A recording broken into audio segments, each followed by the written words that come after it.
Hello student, this is Umesh Pandey. Today I am going to explain the first monthly unit test paper 2022 and 23 subject economics class 11.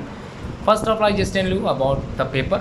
Some of the most important questions from your question paper are as follows. Question number 1, which of the following are economic activity? तो first question में आप लोगों से पूछा गया इनमें से कौन सी ऐसी इकोनॉमिक एक्टिविटी होती है। तो चार आप लोगों ने पढ़ रखे होंगे, प्रोडक्शन है, कंजम्पशन है, डिस्ट्रीब्यूशन है, the last one is all of these.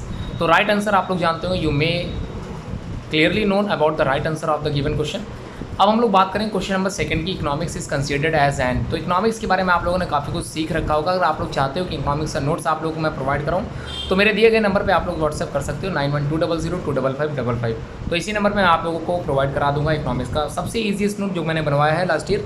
उम्मीद है आप लोग जरूर जुड़ोगे।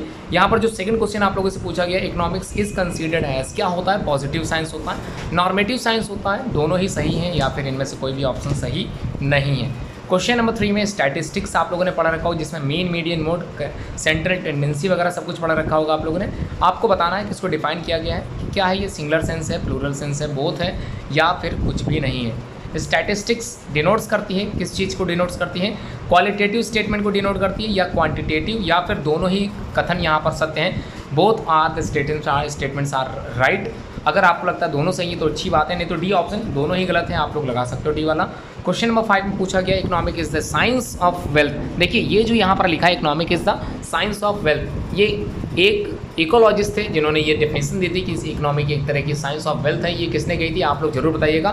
मैं बता सकता हूँ, एक ऑप्शन दे सकता हूँ, ये जो फादर ऑफ इकोनॉमिक्स हैं उनकी डेफिनेशन में ये बताया गया था कि इकोनॉमिक्स एक तरह साइंस ऑफ वेल्थ होती है। The statement is given by, आप लोगों को नाम मैंने बता दिया, उम्मीद है आप लोग आंसर समझ गए होंगे।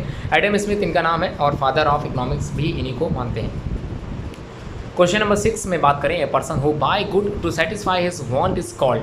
देखिए कोई पर्सन है, अगर वो कुछ सामान खरीदता है, सेटिस्फाई हो जाता है, इस चीज़ को क्या कहते हैं? तो यहाँ पर प्रोड्यूसर है, कस्टमर है, सर्विस प्रोवाइडर या फिर सर्विस होल्डर है। ठीक है, आपको बताना है क्या कहलाता है। Question number 7, statistics is in plural sense mean. तो प्लूरल सेंस की बात करें तो क्या हो सकता है? स्टैटिस्टिकल डेटा हो सकता है, डिस्क्रिप्टिव स्टैटिस्टिक्स होता है, स्टैटिस्टिकल मेथड्स हो सकता है, इंडक्टिव स्टैटिस्टिक्स हो सकता है। तो चारों में से कोई एक ऑप्शन राइट होगा। आप लोग जहाँ पर भी पढ़ने जाते हो जरूर इस तरह के क्वेश्चन के आंसर जरूर पूछा करें।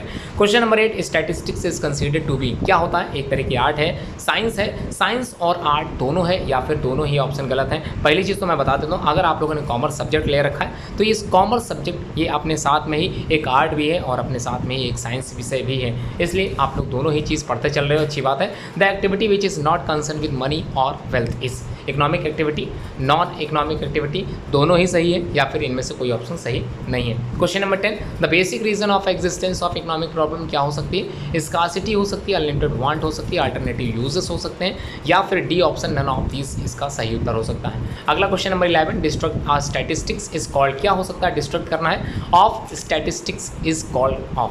ए है इनसफिशिएंट स्टैटिस्टिकल मेथड हो सकता है, बी है स्कोप ऑफ स्टैटिस्टिक्स लिमिटेड हो सकता है, मिस यूज ऑफ स्टैटिस्टिक्स हो सकता है या लिमिटेशंस ऑफ स्टैटिस्टिकल्स हो सकता है। अगला क्वेश्चन नंबर 12 देख लेते हैं, स्टैटिस्टिक्स इज अप्लाइड इन, तो कहाँ पर अप्लाई किया जाता है? आप लोगों ने पढ़ रखा होगा, इसके एप्लीकेशंस पढ़ रखी होंगी, वही चीज़ पूछी जा रही है। इकोनॉमिक में, बिजनेस मैनेजमेंट में, कॉमर्स एंड इंडस्ट्री में या फिर सभी ऑप्शन सही है, all of this.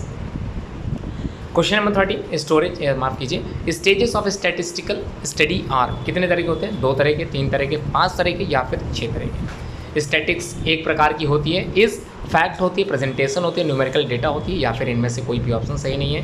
Question number 15 की बात करें, which is not considered as economic activity, banking है या फिर सेकंड है Sujata helping her mother in the kitchen, ये एक तरह का इकोनॉमिक एक्टिविटी हो सकती है। सी एग्रीकल्चर ये हो सकती है या फिर लास्ट में बिजनेस लिखा है, ये एक एक्टिविटी हो सकती है।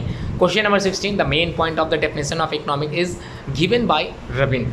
ठीक है, तो रॉबिन ने दी थी, ये आपको बताना है मेन पॉइंट क्या था? स्कार्सिटी ऑफ वेल्थ था, ग्रोथ या फिर मटेरियल वेल्थ था। Question number 17, most important question की सीरीज है, मल्टीपल चॉइस क्वेश्चन बेसिक्स से है, उम्मीद है आप लोग अच्छे से अटेम्प्ट जरूर करोगे। Which of the following is an example of the qualitative data?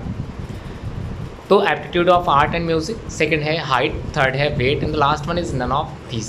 Question number 18 की बात करें, स्टैटिस्टिक्स की बात करें, द मोस्ट इंपॉर्टेंट टूल्स क्या हो सकता है इसमें? ह्यूमन वेलफेयर हो सकता है, इकोनॉमिक प्लानिंग हो सकता है, सी स्टडिंग इंडिविजुअल्स होता है, लास्ट में कोई भी ऑप्शन सही नहीं है। आपको लगता होगा कि कोई ऑप्शन बिल्कुल सही नहीं हो सकता, यानी कि 3 में से कोई एक सही ऑप्शन ही मिलने वाला है।